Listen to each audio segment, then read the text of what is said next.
Thank you, Kyle. Well, get ready to tempt your taste buds. We are talking about some sweet treats that you can indulge in as well. Joining me now is Jill Davis. Oh my gosh, Jill.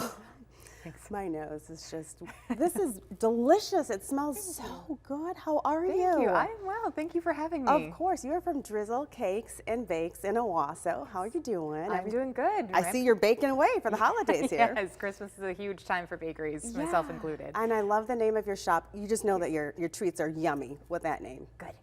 That's the goal. Sure. Okay, so first tell us, you were on Food Network's Halloween Baking Championship. What was it like? It was stressful. It was stressful. It was very different from being in your own kitchen and making things up. You're on a different you're on a time clock. It's, you know, there's twists, there's challenges, there's cameras in your face.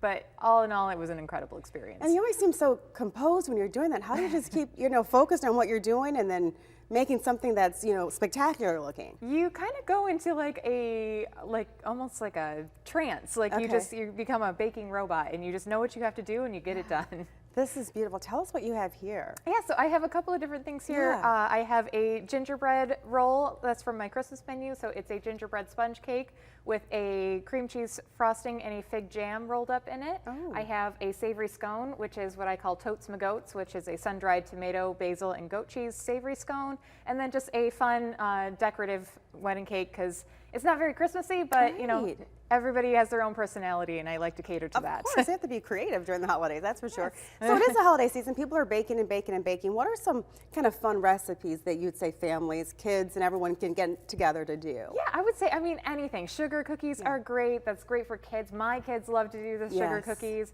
Just throw frosting on them, some sprinkles. Cinnamon rolls are great. They're fun to get their hands all messy, and smells great no matter how they turn out. So those are some really great holiday traditions. I wish our viewers had smell-o-vision, because I am just mesmerized.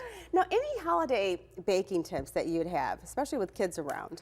With kids around, ignore the mess. Okay. Yeah, just have fun, right? Just embrace it, embrace it. And then the other big baking tip that I always give out is use your salt. It's really easy for baking to get overwhelmingly sweet. Yeah. So don't be stingy with your salt. Throw it in there. Okay. And I love doing things that you can really put your personality into, especially like gingerbread men, just making your own kind of little. Yes. Definitely make it your own. Baking is so personal. Baking is personal to me. I grew up baking with my family, and so I think a lot of what I do now comes from making baking part of your family traditions and carrying those on for the next generation. What is it about baking that you just you're so passionate about it? I can see it. Your face just lights up when you talk about it. I think, again, it's just making food that tastes good. The biggest compliments that I enjoy are the ones that say, this tastes like my grandmother made it.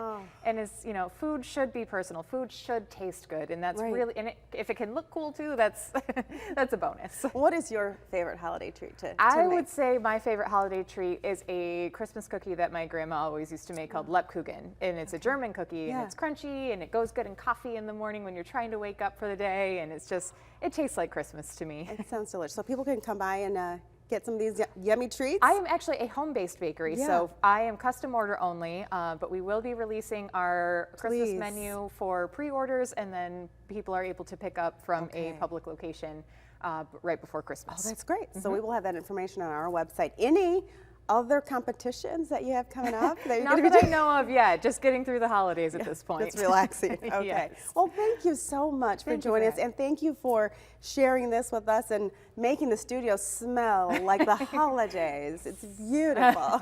Thank you. Thank you so much. Congratulations for the Food Network. You're a huge star now, right from here. We appreciate you. Thank you, of course. And if you have any ideas that you would like to see on our show, you can send them to us at WNEM-4pmnews@WNEM.com. Just use the subject 4 p.m. News Spotlight.